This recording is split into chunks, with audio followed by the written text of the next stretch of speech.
संविधान रे व्यवस्था करागला जे जहाँ संपत्ति अच्छी से संपत्ति उपरे उभय केंद्र और राज्य निष्पत्ति नेबे किंतु जमी उपरे केवल राज्य ही निष्पत्ति नब ये संविधान रे थिला।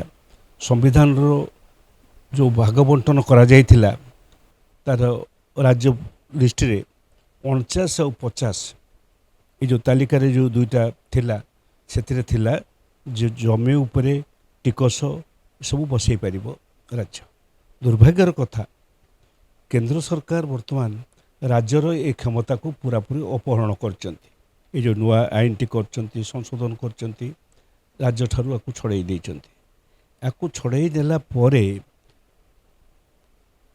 आमे जो लक्ष्य करिबा आम पाख राज्य कोटा हमरे बिहार झारखंड जो आईन कला से 24 मसीह आमे आईन है सुप्रीम कोर्ट एक कथा कहले 24 मसीहा जुलाई मसरे आईन कला झारखंड 151,000 कोटी टंका से यही गत समय भितर पाइला। आमे जदि करिथांतु से टंका पाइथांतु किंतु जड़े आदिवासी मंत्री केउझर जिलार लोक व्यक्ति सी विभिन्न टालटोल नीति नहीं डबल इंजिन कथार बर्तमान पूरापूरी केंद्र पाखे निज मुंडटी को बिक्री करदे। निज मुंड बिक्री करते आमर किसी आपत्ति ना ओडिशार किसी आपत्ति ना बहु लोक एमती मुंड बिक्री करछन्ति किंतु राज्यर समस्त संपत्ति को ता पाखरे थोईदेले केंद्र पाखरे बिक्री करदे बंधा पकईदे बोली कहले चलिबो।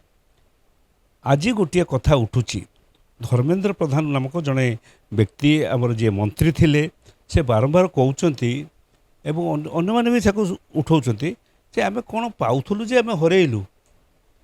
यस आमे पाउ नथलु आमे हरेलु नहीं आमे पाइबार थिला ताकू आमे हरेलु। आमे तो पाउ कहून आम पाइथलु आम संपत्ति आम पाखे थिला आम जमी आम पाखे थिला आमे पाउ नथलु आमर धोई जाउथला मरुड़ी होउथला आमे जमी धान पाउ नथलु ता बोलिकरी आमे जमी को दान करदेबु नहीं क्या ठीक सेमती ये गोटे कथा रही।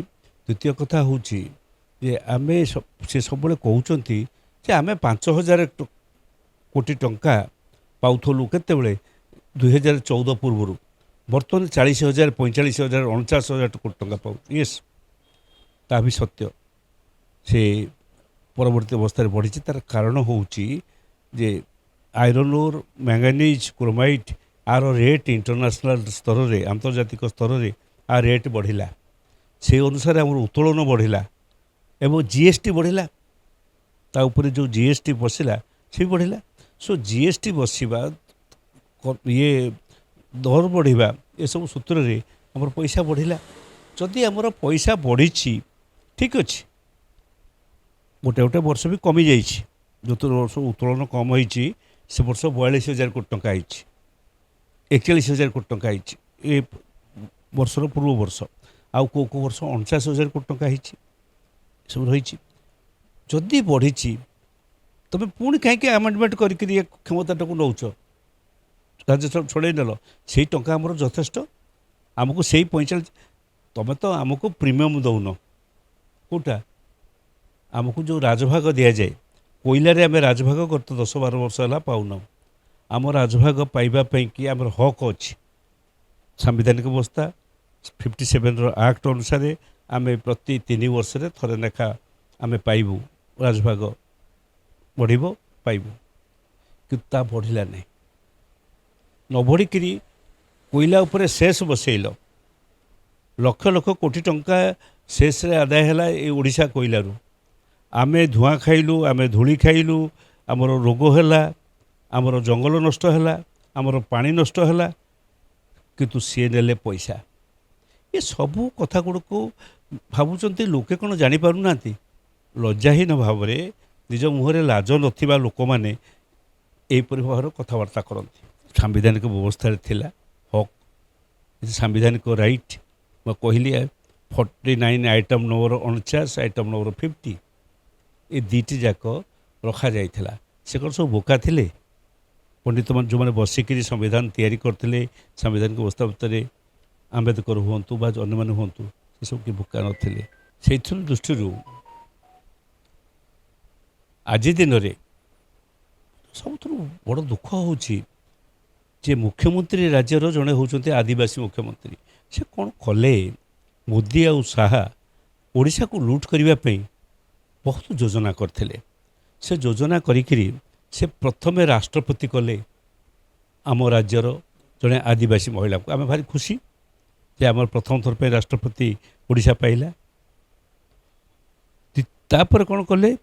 ସବୁ ଲୋକ ଥିଲେ, ଆମର ବିଜେପିରେ ଅନେକ ଲୋକ ଥିଲେ, ମୁଁ ଯୋଗ୍ୟ ଅଯୋଗ୍ୟ କହୁନାହିଁ, କିନ୍ତୁ ଜଣେ ଆଦିବାସୀ ଏବଂ କେଉଁଝରର, ସିଏ ହେଲେ ମୟୂରଭଞ୍ଜର, ଇଏ ହେଲେ କେଉଁଝରର ଆଦିବାସୀକୁ ମୁଖ୍ୟମନ୍ତ୍ରୀ କଲେ। ତାଙ୍କ ଏ ଯେଉଁ ଗୋରୁମୁଣ୍ଡ ଥାପିକିରି ଯେମିତି କୁହାଯାଏ, ତାକୁ ରଖିକିରି ଦୁଇ ଜଣଙ୍କୁ ଦୁଇ ଜାଗାରେ ବର୍ତ୍ତମାନ ଓଡ଼ିଶାକୁ ଲୁଟ୍ କରିବାର ସମସ୍ତ ଉଦ୍ୟମ କରୁଛନ୍ତି। ଓଡ଼ିଶାକୁ ଲୁଟ୍ କରିବା ପାଇଁ ମୋଦି ଆଉ ଶାହା ଯେଉଁ ଉଦ୍ୟମ କରୁଛନ୍ତି ସେ କଥା ଜନସାଧାରଣ ଜାଣିସାରିଲେଣି, ଜାଣିପାରିବେ। ଆଉ କିଛି ଦିନ ପରେ ଆହୁରି ବ୍ୟାପକ ଭାବରେ ଜାଣିବେ। ହଁ, ଖବରକାଗଜ ବାହାରୁଛି ରାଷ୍ଟ୍ରପତି ଚିଠି ଲେଖା ହେଇଛି। ରାଷ୍ଟ୍ରପତି ବିଭିନ୍ନ ଆଳରେ ଏ ଚିଠିକୁ ଆଭଏଡ଼ କରିବେ। ମୁଁ ଜାଣିଛି ଏ ଚିଠି ଉପରେ କୌଣସି କାର୍ଯ୍ୟାନୁଷ୍ଠାନ ହେବ ନାହିଁ। ଏହି ପ୍ରକାର ଦୁର୍ଭାଗ୍ୟଜନକ ସ୍ଥିତିରେ ଆମ ଓଡ଼ିଶାର ସମ୍ପତ୍ତି ଲୁଟ୍ ହେଇଯିବ ଆଉ କ'ଣ। ମୁଁ ଭାବୁଛି ସାହାଯ୍ୟ କରିବି, ଭାବୁଛି ସୁପ୍ରିମକୋର୍ଟର ଡିସିସନ୍କୁ ଅନର କରିକିରି ତାକୁ ସମ୍ମାନ ଦେଇକିରି ନିଶ୍ଚିତ ଭାବରେ କିଛି କରିବେ ବୋଲି।